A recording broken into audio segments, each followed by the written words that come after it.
에베소서 말씀을 보시죠. 에베소 1장 3절부터 14절까지 좀 깁니다.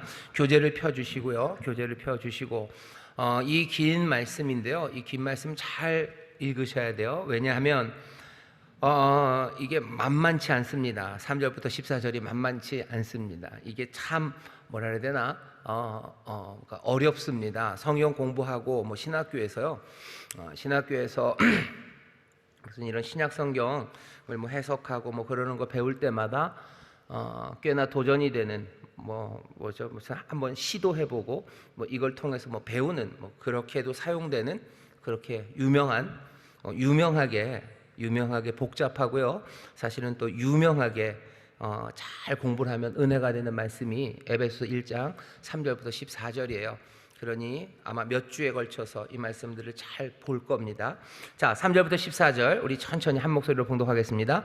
찬송하리로다 하나님 곧 우리 주 예수 그리스도의 아버지께서 그리스도 안에서 하늘에 속한 모든 신령한 복으로 우리에게 복 주시되 곧 창세 전에 그리스도 안에서 우리를 택하사 우리로 사랑 안에서 그 앞에 거룩하고 흠이 없게 하시려고 그 기쁘신 뜻대로 우리를 예정하사 예수 그리스도로 말미암아 자기의 아들들이 되게 하셨으니 이는 그의 사랑하시는 자 안에서 우리에게 거저 주시는 바 그의 은혜의 영광을 찬미하게 하려는 것이라.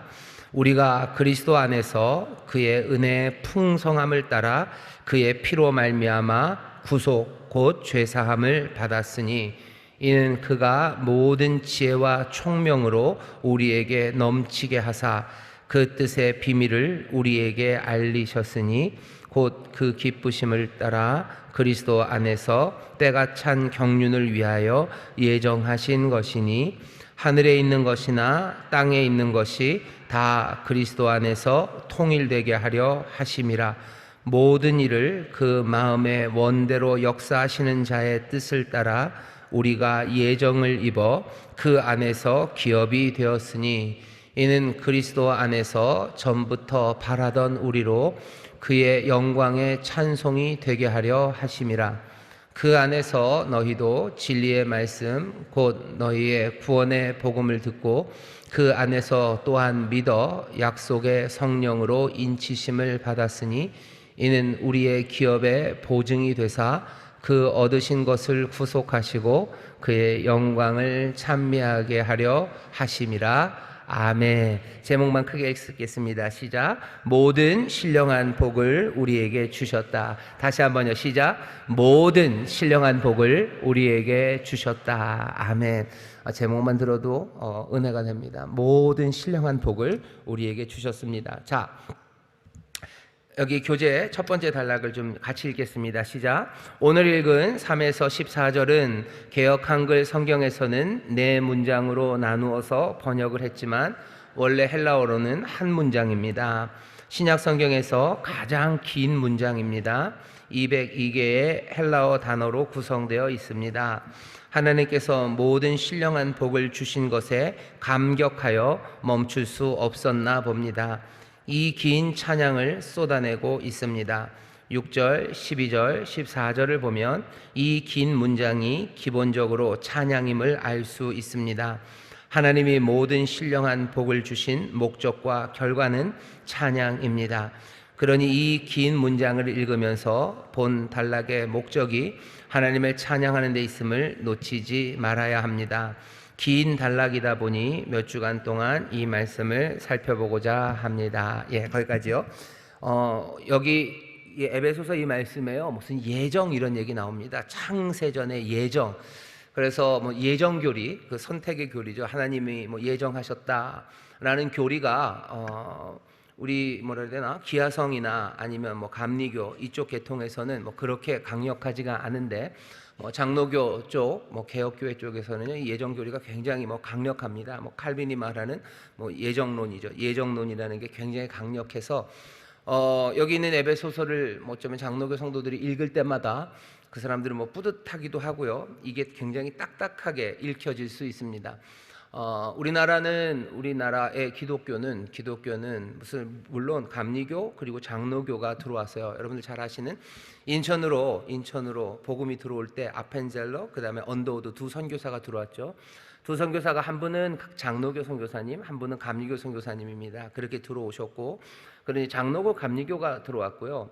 그리고 나서는 전체 한국을 그 장로교 감리교가 나눠 가졌어요. 그러니까 너무 뭐 팩번적이라고 생각하지는 마시고, 괜히 뭐 장로교 감리교 그렇게 뭐 부딪히면서 그럴 것 없다. 장로교 사람들은 이쪽으로, 그리고 장로교 사람들은 이쪽으로, 그렇게 좀 나눠서 선교를 하면 어차피 한반도 이 땅 이 조선에 복음을 증거해야 되는데, 하나님께서 우리를 그렇게 도우시고 또 그렇게 각자의 자리에서 열심히 할 수 있겠다 하면서 장로교 감리교가 그 지역들을 좀 이렇게 나눠 가졌습니다. 그래서 도마다 나눴어요. 그래서 장로교 감리교. 그러니까 인천에 감리교가 많은 건, 인천에 감리교가 참 많죠. 왜냐하면은 그때 나눠지면서요, 이쪽은 누가 감리교 쪽에서 감당을 했습니다. 그러니 뭐 경상도 저쪽은 또 장로교 쪽이 가지고 뭐 이런 식으로 돼서요. 지금도 뭐 감리교가 많은 동네, 그리고 장로교가 많은 동네가 좀 나눠져 있습니다.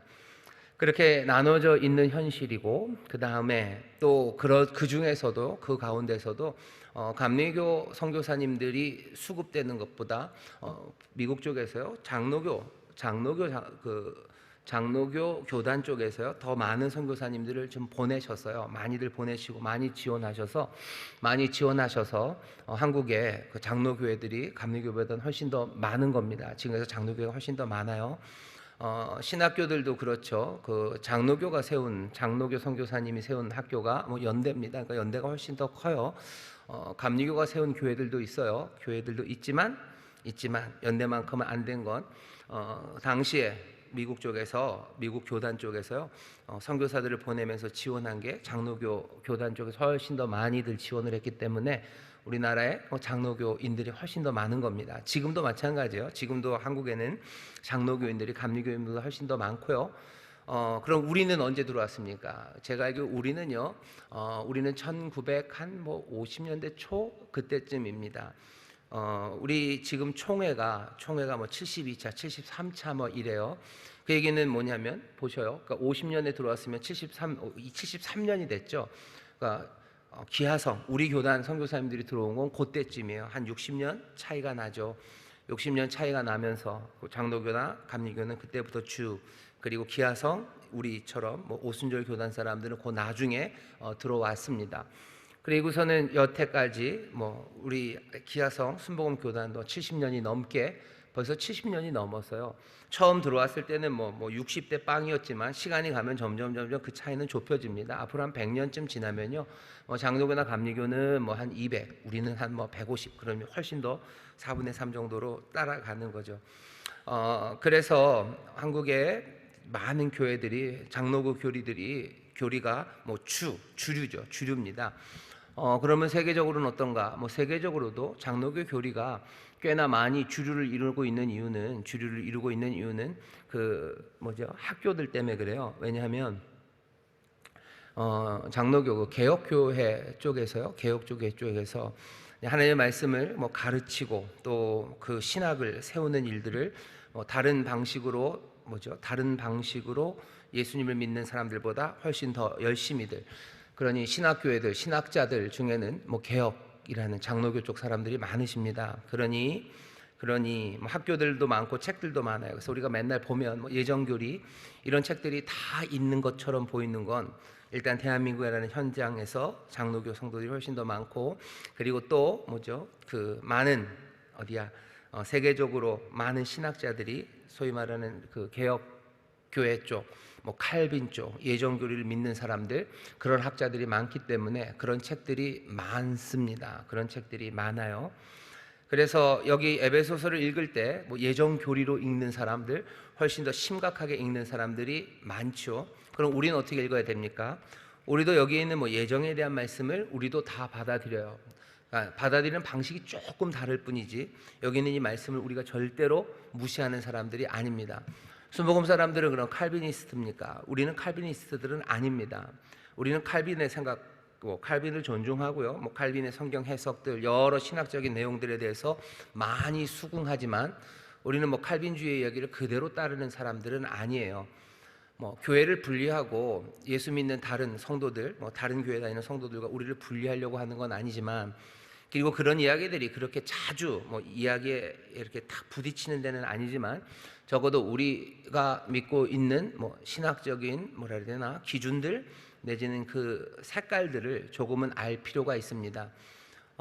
우리는 어떻게 따져보면요, 칼비니스트보다 알미니안에 훨씬 가깝습니다. 알미니안에 가깝다 그러면 알미니안은 이단인데, 벌써 이제 얘기가 그렇게 가죠. 왜 칼빈과 알미니안이 알미니누스가 뭐 그 이단 논쟁을, 신학 논쟁을 했기 때문에 그래요. 우리가 뭐 알미니안이라는 얘기는요, 다른 게 아니라 이런 겁니다. 우리가 믿음으로, 그러니까 딱 거기서 다 갈라져요. 우리가 복음을 듣고요, 적어도 우리는 그 복음이 우리에게 증거됐을 때, 사람들에게 증거됐을 때 안 믿을 수도 있고 믿을 수도 있다고 생각하는 사람들이 우리들입니다. 복음이 들려졌을 때 거부하는 사람이 있고 그것을 믿음으로 영접하는 사람이 있어요. 그러니까 거부할 수도 있고 영접할 수도 있다.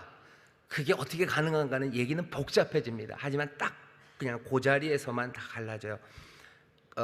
리폼드 쪽에서는요, 아니요, 거부할 수 없어요. 하나님의 복음이 증거됐을 때 예정된 사람들은 하나님의 복음을 받을 거고, 그리고 예정되지 않은 사람들은 복음을 영접하지 않을 거예요.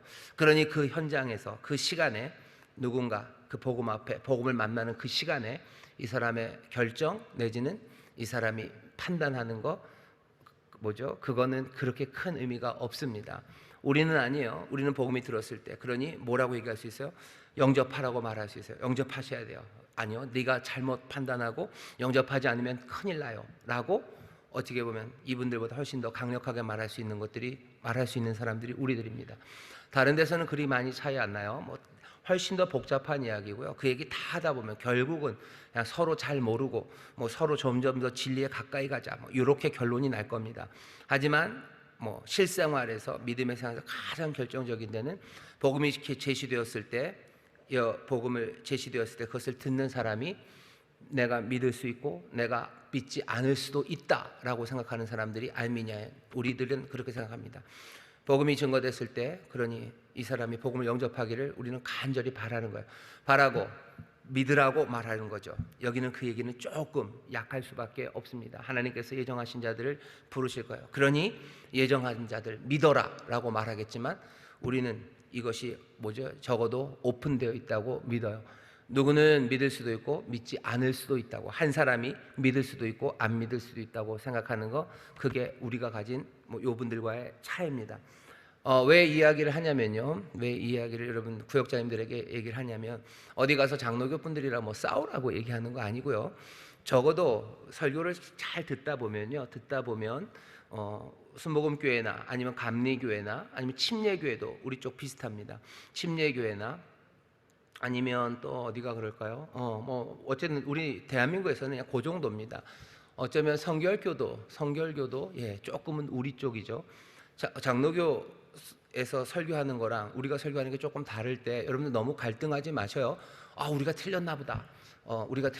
아니, 틀리지 않아요. 틀린 건 아니고 아직도 여전히 논쟁 중이고요. 여전히 뭐 논쟁이 싸우기 위한 논쟁은 아닙니다. 그러니까 뭐 장로교는 뭐 이단이고, 뭐 장로가 볼 때 뭐 감리교는 이단이고, 그렇게들 얘기하지는 않아요. 우리가 다 알지 못하기 때문에 하나님의 말씀 안에서 정말로 진리가 뭔지를 찾아가고 있는 과정이고, 이분들이 믿는 방식에도 뭐죠? 분명히 성경적이고요. 성경적이고 이 안에서 구원을 얼마든지 그리고 충분하게 누릴 수 있습니다. 우리도 그렇습니다. 그러니 그냥 장로교 쪽 설교를 들으시면서 우리가 틀렸나 보다라는 생각 하지 마시라고 말씀드리는 거예요. 우리는 그렇게 믿어요. 복음이 제시됐을 때 사람은 받아들일 수도 있고 받아들이지 않을 수도 있어요. 그러니 우리는 어떻게 하면 돼요? 받아들이기 위해서 기도하고, 또 받아들인 우리가 하나님 앞에 감사하면 됩니다. 여기도 마찬가지예요. 여기도 복음이 제시됐을 때 하나님의 예정은 보이지 않아요. 그러니 뭐 해야 돼요? 믿으라고 말해야 되는 거고, 성실하게 주를 따라야 된다고, 잘못된 어리석은 결정하지 말라고 같은 방식으로 얘기합니다. 하지만 그 밑에 있는 깔려있는 생각이 조금 다를 뿐이라는 거. 그래서 적어도 우리 구역장님들, 장로교 목사님들이나 아니면 장로교 신학에 기반해서 설교하시는 말씀 때문에 뭐가 이상하다 내지는 우리가 잘못됐나 보다 라고 생각하고 미리 주눅들지 마시라고 말씀드리는 겁니다. 또 하나, 여기 있는 이 말씀을 예정 교리가 여기 있기 때문에 딱딱하게 읽지 말라고 말씀드리는 거예요. 여기 보면 찬송입니다. 하나님 우리를 택하셨다는 거, 하나님이 우리를 택하셨다는 건 그건 생각할 거리죠. 하나님 우리를 창세전에 택하셨다고 어떻게 그랬을까?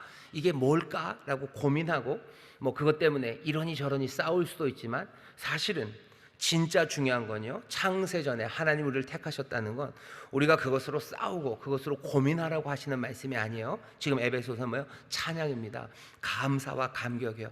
하나님이 창세전에 우리를 택하셨다는 것이 우리를 채우고 또 우리 안에 나타나야 되는 첫 번째 반응은요, 감사와 감격, 찬송입니다. 그러니 교리를 배우면서 고민하고 그것 때문에 싸우는 건 어리석은 거예요. 교리를 배우면서 나타내야 되는 반응은 감사하고 찬송이고 기쁨입니다. 그러니 하나님께서 이렇게 하셨다는 거 하나하나 배워갈 때마다요, 그것으로 싸우고 잘난 체하고 남들 찍어 누르려고 하지 마시고, 하나님의 말씀을 배울 때마다 소위 말하는 교리를 배울 때마다 여러분들 더 기뻐하시고 더 감사하시고 더 즐거워하시면 됩니다. 그러니 뭔가 말씀을 통해서 내가 몰랐던 걸 배울 때 여러분들 어떻게 하셔야 돼요? 기뻐하셔요. 그리고 찬송하시고 또 하나님 앞에 더 감격하십시오.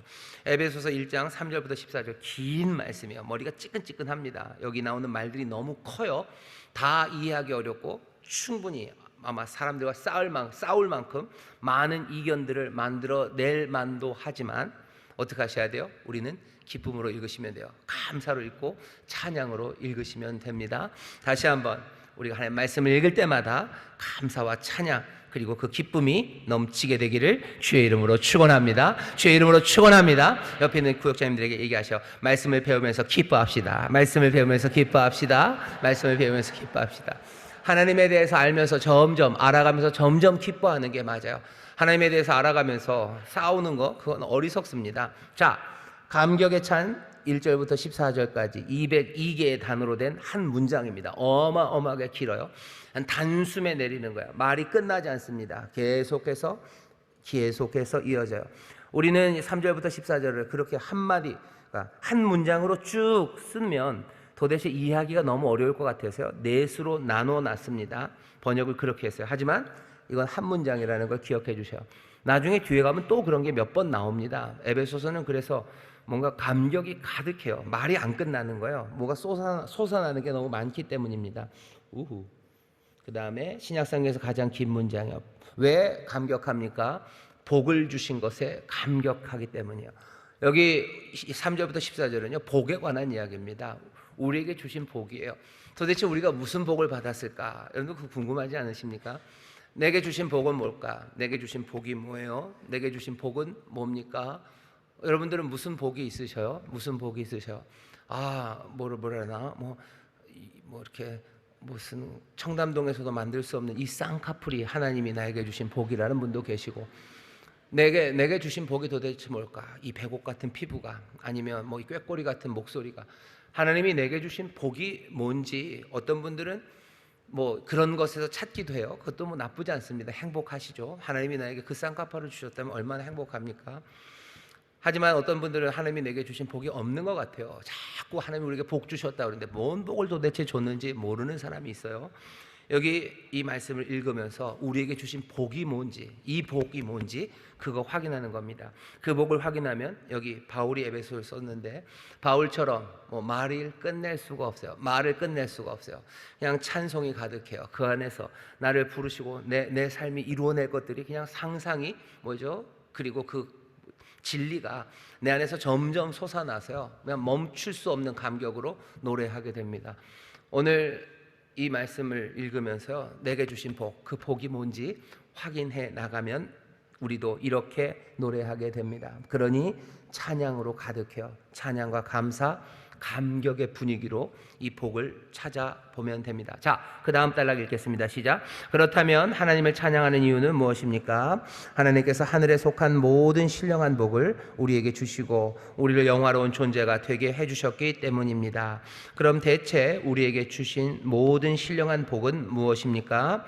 은혜로운 선택, 예정하심, 죄사하심, 하나님의 비밀을 알려주심입니다. 이런 복을 주셨기에 하나님을 찬송하는 것이고 이런 복을 주셨기에 찬송하는 것이 마땅합니다. 주시는 복과 그 복에 합당하게 올려드리는 찬양은 함께 섞여 있는 것입니다. 복 하나에 찬양 하나 그렇게가 아닙니다. 3절을 보시면 찬송하리로다 신령한 복을 주셨기 때문, 헬라어 동사 율로게오에서 나온 말들이 혼재되어 있습니다. 복과 찬양이 섞여 있는 것이 보입니다. 복을 주시니 찬양하고 찬양 중에 복을 주십니다. 어느 순간부터는 어느 것이 먼저인지는 중요하지 않습니다. 찬양이 가득하고 복이 가득할 뿐입니다. 잠깐 멈춰 주세요. 이건 우리나라 말로는 좀 어렵습니다. 헬라어에서는요, 복 그리고 찬양이 거의 같은 단어 율로게오에서 나와요. 율로게오, 뭐 복을 주셨기 때문이요. 율로게사스, 뭐 율로게오, 율로기아 같은 말들이 찬양이 그죠? 복이. 그러니 뭐 축복한다, 찬양한다, 그게 막 왔다리 갔다리 하는 게 왜 헬라어에서는 그게 같이 가기 때문이에요. 우리는 뭐 복, 찬양 그게 완전히 다른 어군에 속해서 그들이 따로따로 놀죠. 하지만 헬라어에서는 아닙니다. 복, 찬양 그것은 함께 가요. 그럴 수밖에 없어요. 복이 있으니 찬양하는 거죠. 찬양하는 가운데 정말로 복된 삶을 누리는 거죠. 복과 찬양이 함께 있다는 거.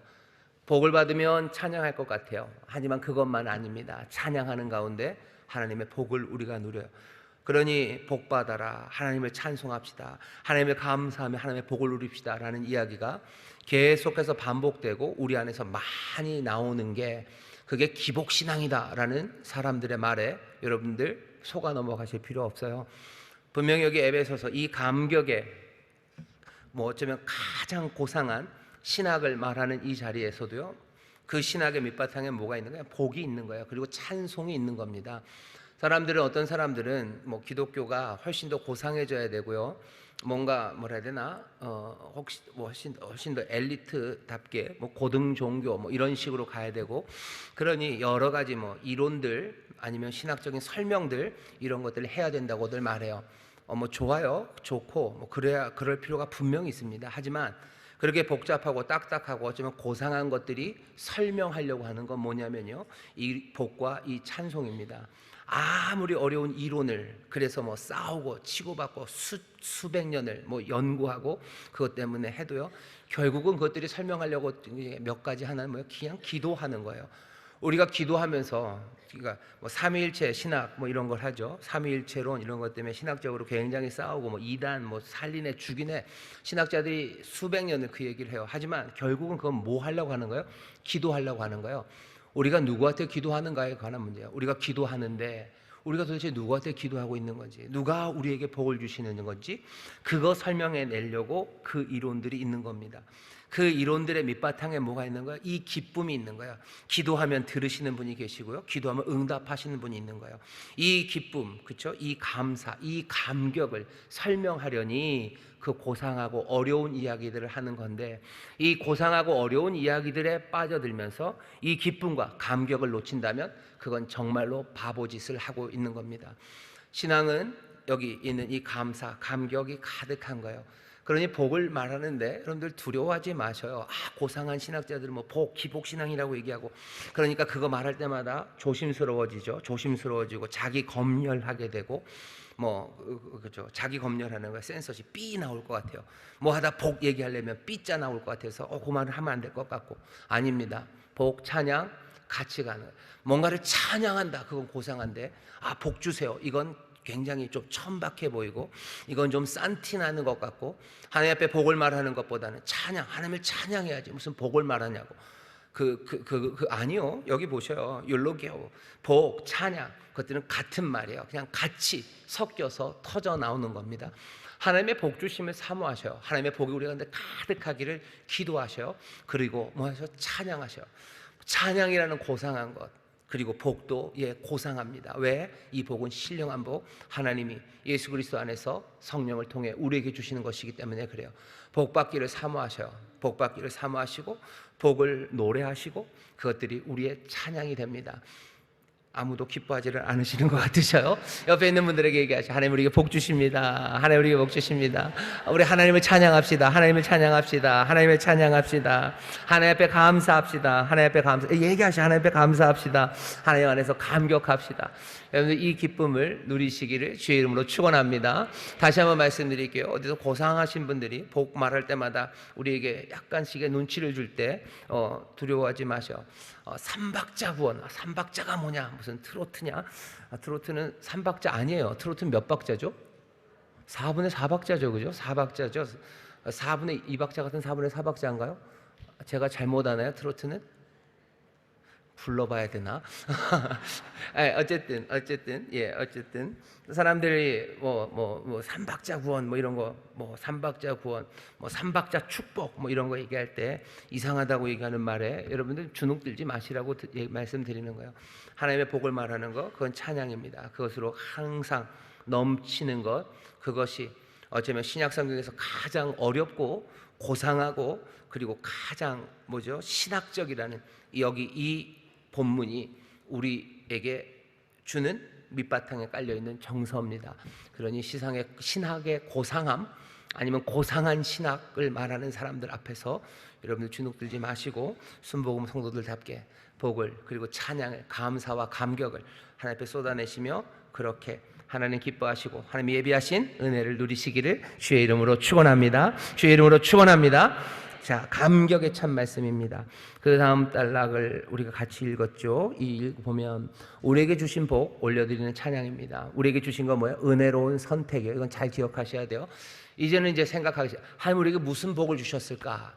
하나님이 우리에게 주신, 그래서 우리의 감사와 찬송이 멈추지 않게 하시는 그 귀한 복은 먼저는 은혜로운 선택입니다. 하나님이 우리를 어떻게 하셨어요? 택하셨다는 것, 그것이 복입니다. 하나님 우리를 택하셨어요. 그 복이에요. 두 번째 복은 뭡니까? 예정하심이 복입니다. 5절에 보면 예정하심의 복을 우리에게 주셨어요.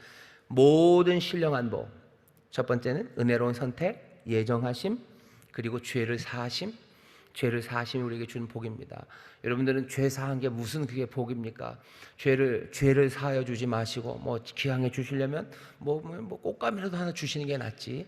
죄 사하는 게 뭘까? 여러분 죄 사함이라는 게 얼마나 큰 복인지 여러분들 하나씩 배워 가셔야 될 겁니다.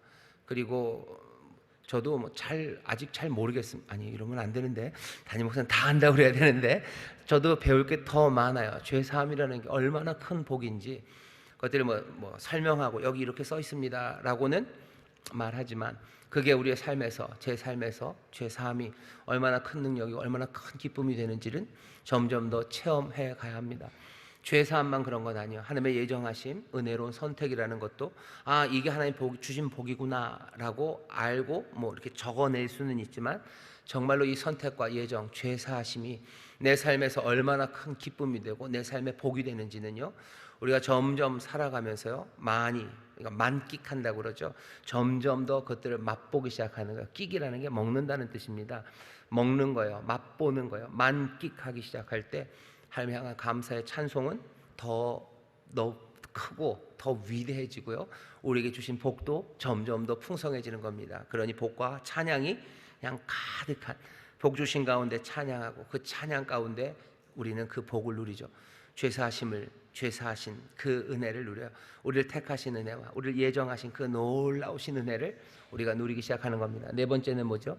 하나님의 비밀을 알려주셔요. 우리는 하나님의 비밀을 아는 사람들입니다. 비밀을 아는 게 무슨 복입니까? 비밀을 아는 건 복이에요. 왜? 우리가 세상이 어떻게 되는지 알고 싶어 합니다. 내 인생은 어떻게 가는지 알고 싶어요. 어디서 와서 어디로 가고 무엇 때문에 사는지 온 세상은 어떻게 될지를 아는 것과 모르는 것은 큰 차이가 있습니다. 사람들은 그걸 몰라요. 하지만 우리는 알아요. 어떻게 알아요?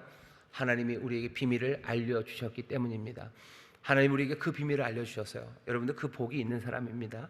내가 받은 복이 뭔지 보시고 그게 얼마나 귀한 건지 하나씩 확인하기 시작할 때 내 삶에 참 찬양과 감사가 넘쳐날 겁니다. 자, 이 네 개고요. 앞으로 3주 동안 오늘은 은혜로운 선택까지 할 거예요. 나머지 이야기들은 뭐 2, 3주 걸쳐서 하게 될 겁니다. 자, 복과 찬양은 혼자 합니다. 복이 가득하고 찬양이 가득한 삶이에요. 그 다음 단락 읽어보겠습니다. 시작. 하늘에 속한 모든 신령한 복을 주십니다. 신령한 복, 성령에 속한 복입니다. 물질적이고 육체적인 복이 아니라 성령님께 속한 성령님을 통해 주어지는 복입니다. 성부 하나님께서 그리스도 안에서 성령님을 통해 우리에게 주시는 복입니다. 또한 주시는 복은 하늘에 속한 복입니다. 하늘은 어떤 공간적인 거처가 아니라 영적 존재들이 실제하는 세계입니다. 정사와 권세들이 활동하는 곳이고 그리스도께서 올라가셔서 만물을 통치하는 곳입니다. 하나님께서 허물과 죄로 죽은 우리를 그리스도와 함께 살리셨고 그리스도와 함께 이 영역에 앉히셨습니다. 그러므로 부활의 생명을 얻은 성도들은 육신적으로 땅의 영역에서 살지만 영적으로는 하늘의 영역에 속한 존재들이기에 하늘에 속한 모든 신령한 복을 받아 누리는 것이고 누려야 하는 것입니다.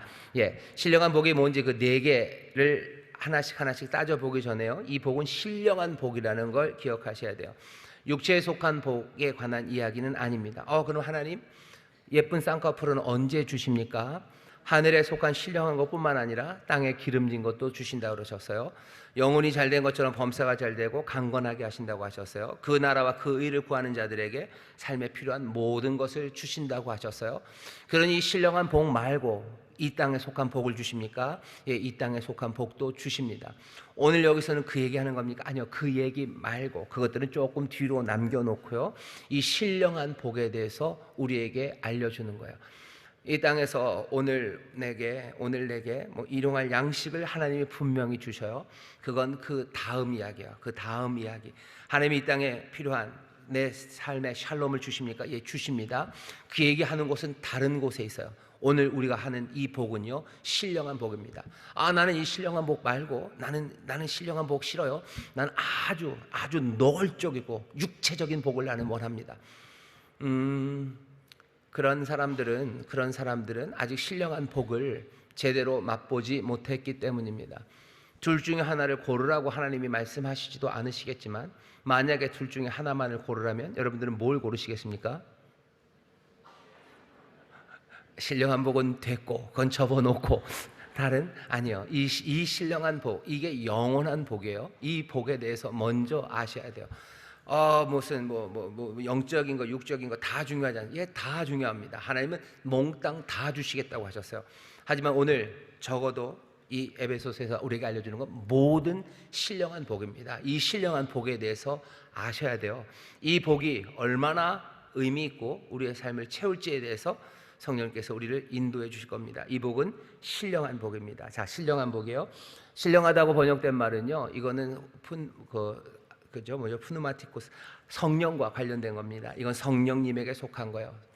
그러니 우리에게 신령한 복을 주신다 할 때 성령님에게 속한 거, 성령님을 통해 주어지는 복이라는 것, 그것들을 조금은 미리 기대하셔야 되고, 성부께서, 아버지께서 성자 안에서 성령님을 통해 우리에게 주시는 복입니다.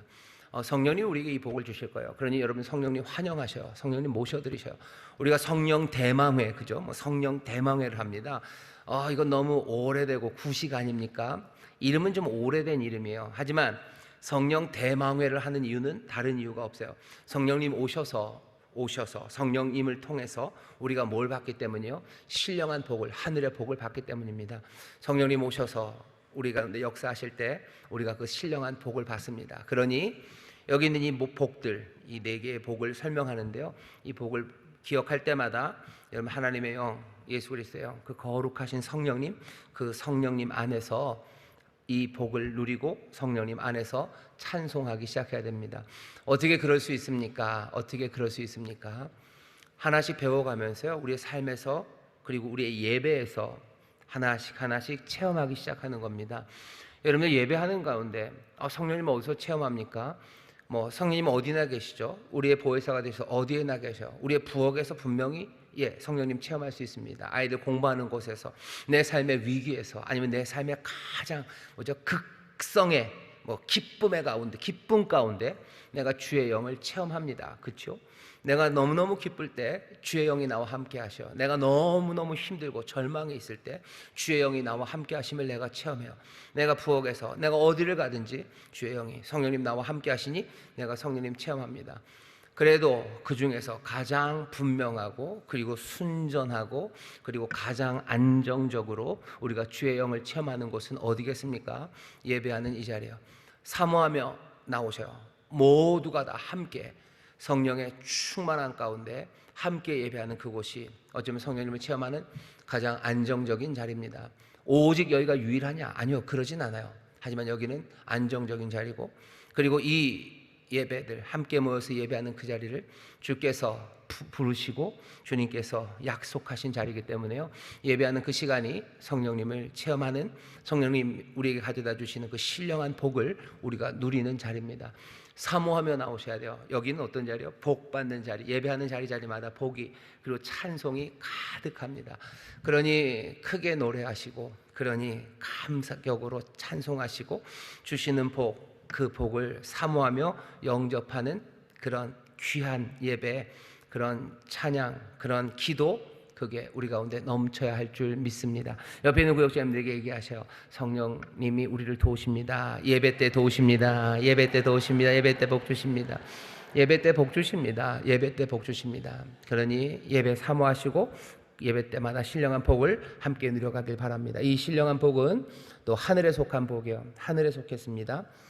하늘은 공간이라기보다는 영적 존재들이 실제하는 그런 곳이에요. 이곳은 그리스도가 지금 계신 곳이에요. 그리고 우리도 지금 그곳에 있습니다. 우리가 지금 그곳에 있어요. 우리는 지금 하늘에 속한 사람입니다. 여러분들 하늘에 속한 사람이에요. 나중에 읽겠지만 에베소서 2장에 나오겠지만 우리는 하늘에 속했어요. 하늘은 무슨 하늘? 여기 있는데요. 이 하늘은 공간은 아니에요. 대기권 넘어, 푸른 하늘 넘어, 저 검은 우주 뒤편, 거기에 우리가 살진 않죠. 우린 여기 지구에, 땅에 발을 놓고 삽니다. 하지만 우리는 분명히 하늘에 속한 사람이에요. 여러분들, 내가 어디에 있는 사람인지 잘 보셔야 돼요. 나는 그리스도와 함께 지금 하늘에 삽니다. 나는 지금 하늘에 속한 사람으로, 나는 천국 백성으로 살아가고, 나는 주와 함께 세상을 다스리며 사는 사람이지, 내가 있는 곳이 이 땅에, 아니요, 나는 지금 이 땅에 있지 않아요. 주께서 나를 보내셔서 이 땅에 살고 있지만 내가 정말로 지금 있는 곳은 나는 주와 함께 하늘에 살아가는 사람들입니다. 그게 우리가 받는 복을 이해하는 방식이에요. 하늘에 속한 사람들, 그러니 하늘에 속한 복을 받습니다. 하늘은 어느 곳이에요? 주님이 기도하시는 것처럼, 기도를 가르쳐 주신 것처럼 하늘에서 아버지의 뜻이 이루어지듯이 이 땅에서도 아버지의 뜻이 이루어지기를. 여기는 아직은 아닙니다. 하지만 하늘은 아버지의 뜻이 다 이루어지는 곳이에요. 아버지의 뜻이 온전히 이루어지는 곳, 하나님의 선하심이 가득한 곳이 하늘입니다. 우리가 받는 복은요, 그런 복이에요. 온전한 복, 하나님의 뜻이 온전히 이루어지는 그 복이 우리 가운데 임하는 겁니다. 신령한 복, 성령님에게 속하고 하늘에 속한 복이라는 걸 기억하시기를 바라고 또 그렇게 소망하시기 바랍니다. 자, 다음 단락 읽겠습니다. 짧게 한다고 그랬는데 큰일 났네요. 창세전에부터 읽겠습니다. 시작. 창세전에 사람도 없고 사건도 없었을 때 우리를 택하심으로 우리에게 이 복을 주십니다. 누구의 공로도 여기는 있을 수 없습니다. 오직 하나님만이 계실 때 하나님의 주권과 자유로운 결정과 사랑으로 그렇게 하신 것입니다. 누구도 자랑할 것이 없습니다. 누구에게도 감사할 이유는 없습니다. 오직 하나님만 찬양할 뿐입니다. 다른 말이 필요 없습니다. 거기까지요. 은혜로운 선택, 하나님 우리를 택하신 것이 우리에게 주신 복입니다. 하나님 우리를 택하셨어요. 나중에 나오겠지만 하나님 우리를 택하셨어요. 우리를 택하셨습니다. 뭘로 택하셨어요? 그 뒤에 쭉쭉쭉 나오죠. 우리를 하나님의 백성으로 택하시고요, 하나님의 영광의 찬송으로 택하시고요, 우리가 얻을 수 없는 그 자리로 우리의 삶의 새로운 정체성으로 우리를 부르시는 하나님의 선택하심이 있어요. 이 선택은 은혜로운 선택인데요, 어떻게 택하셨습니까? 창세 전에 택하셨어요. 하나님 우리를 택하신 건 언제라고요? 창세 전에입니다. 이것도 마찬가지예요. 하나님 우리를 창세 전에 택하셨다고? 그럼 창세 전에는 뭐가 있었는데? 뭐 하나님의 머릿속에 있었을까? 뭐 하나님은 뭐 미래를 어떻게 보실까? 하나님의 시간은 어떤 의미일까? 여러 이론들, 여러 생각들이 가능합니다. 하지만 창세 전에 택했다는 말씀으로 정말로 우리의 삶에 그것이 복이 되고 그리고 찬양이 되게 하는 그 포인트는요, 어디냐면 여기 있는 거예요. 창세전에 아무것도 없어요. 창세전에 사람이 없죠. 창세전 아무것도 만들지 않아요. 사람이 없죠. 사람이 없으니 아무 사건도 없습니다. 아무 일 일어나지 않았어요. 사람도 없고 사건도 없었을 때 우리를 택하셨습니다. 그러면 뭘로 택하셨어요? 오직 하나님만이 계실 때요, 하나님의 자유로운 결정과 사랑으로 우리를 택하셨어요. 하나님이 창세전에 우리를 택하셨다는 그런 무슨 의미입니까? 누구도 자랑할 수 없습니다. 그 얘기하는 거예요. 누구도 자랑할 게 없어요. 우리가 뭐 한 게 없어요. 아니, 우리가 있지도 않았어요. 아무 사건 없었어요. 근데도 우리를 하나님이 택하셨습니다. 그러니 누구도 자랑할 것 없을 뿐만 아니라요, 누구에게도 감사할 필요도 없습니다. 누구에게도 감사할 필요 없어요. 왜? 나를 택하심이 누구에게 감사할 일이 있어요? 아니요, 누구에게 감사하지 않습니다. 감사한다면 오직 하나님께만 감사하는 삶입니다. 내 삶은, 게다가 내가 하나님의 자녀로서 살아가는 내 삶은 다른 사람 앞에서, 누구, 세상의 어떤 것 앞에서 내가 책임을 지는 삶이 아니에요. 나는 하나님 앞에서 책임지면 되고요, 누구도 자랑하지 못합니다. 모두가 다 하나님의 자녀됨은 그냥 감사함으로만 받는 겁니다. 창세 전에 우리를 택하셨어요. 자랑할 게 있습니까? 없습니다. 하나님 말고 감사할 게 있습니까? 없습니다. 그러니 내 모든 감사와 찬양은 누구에게만? 하나님께로만 돌려가는 거예요. 그게 아니라 사람들에게, 아니요, 하나님에게 감사하면 됩니다. 그럼 사람들에게는 언제 감사합니까? 하나님 앞에 감사하는 가운데 나는 사람들에게 또 감사하며 살 수 있고요, 그리고 그 감사가 그냥 왜곡되지 않고요, 온전하게 감사될 수 있는 건, 우리가 정말로 감사해야 될 분은 오직 하나님뿐임을 우리가 확인했을 때 우리가 서로에 대한 감사도 순전하고 온전해질 수 있어요. 안 그러면 그때부터는 꼬여지기 시작합니다. 자, 먼저 여기까지 보시고요. 창세전에 택하셨습니다. 또 어떻게 택하셨어요? 거룩하게 하시려고 택하셨어요. 그 다음 달러 같이 읽겠습니다. 택하심의 목적은 거룩하게 하시려는 것입니다. 우리에게 거룩한 삶은 선택이 아니라 필수입니다. 거룩한 삶은 노력으로 되는 것이 아닙니다. 성령으로 말미암아 가능합니다. 하나님은 끝내 우리를 거룩하게 당신 앞에 세우실 것입니다. 하나님의 목적이기에 반드시 이루어지기 때문입니다. 거기 보시죠. 하나님 우리를 왜 택하셨어요? 거룩하게 하시려고 택하셨어요. 그러니 거룩한 삶은 우리의 선택이 아닙니다. 이건 필수입니다. 아무것도 없을 때 우리를 택하셨고 우리를 거룩하게 하시려고 택하셨어요. 사람의 힘으로 됩니까? 안 됩니다. 성령으로 말미암아 가능합니다. 그러니 은혜로운 선택은 신령한 복입니다. 끝내 하나님이 우리를 거룩하게 하실 겁니다. 그게 하나님이 우리를 택하신 어쩌면 목적이에요. 우리 거룩해질 겁니다. 우린 거룩한 사람으로 부르셨어요. 우린 거룩한 사람, 신령한 복입니다. 그리고 하늘에 속한 복입니다. 여러분들 옆에 있는 구역자님들 보셔요. 얼굴 보셔요. 성령님이 도우시고 하나님이 반드시 이루실 거예요. 하나님이 거룩하게 하십니다. 하나님이 거룩하게 하십니다. 거룩하게 하십니다. 그러니 우리를 뭐라고 부르셔요? 거룩한 백성이라고 부르셔. 내 삶은 거룩해질 겁니다. 아이고, 나는 거룩해지기 싫은데. 아니요, 하나님이 거룩하게 하실 거예요. 거룩하게 하실 거예요. 제가 그 말이 그냥 귀에 쟁쟁해요. 이렇게 사는 거야 라고 효영이한테 그랬더니 효영이가 그러더라고요. 아빠, 그렇게 사는 삶은 성인의 삶인데요. 그렇지. 그 성인의 삶을 살라고 우리를 부르신 거예요. 여러분들 도대체 종교가 뭐라고 생각하시나요? 소위 말하는 우리 어떤 그리스도인들은 세상의 기준에서도 종교적이지도 못한 사람들이 있어요. 종교적이지도 못해요. 그냥 잘 먹고 잘 살라고 나는 교회 나오는 거예요. 잘 먹고 잘 살게 하실 겁니다. 하지만 하나님께서 우리의 필요한 것들을 채우시겠지만, 하나님 우리를 자녀 삼으신 것은 세상에서 매끈매끈하게 살게 하려고 우리를 부르신 게 아니라 우리를 거룩한 백성으로 우리를 부르셨어요. 그 삶이 나는 마음에 안 드는데요. 드릴 수 있는 말씀은 그 거룩한 삶을 맛보지 못했기 때문이에요.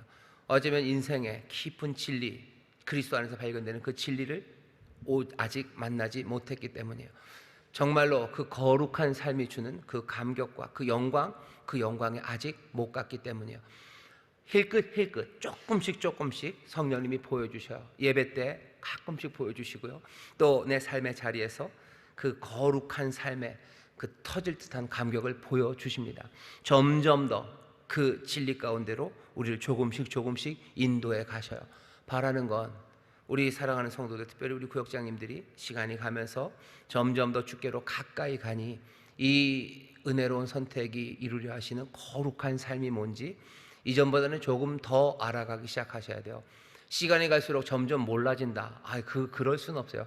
시간이 갈수록 점점 더 알아져 가야 되죠. 시간이 갈수록 점점 더 그 사랑을, 그 영광을, 그 거룩함의 위대함과 기쁨을 점점 더 알아가야 되는 게 우리가 걸어가야 되는 신앙의 길입니다.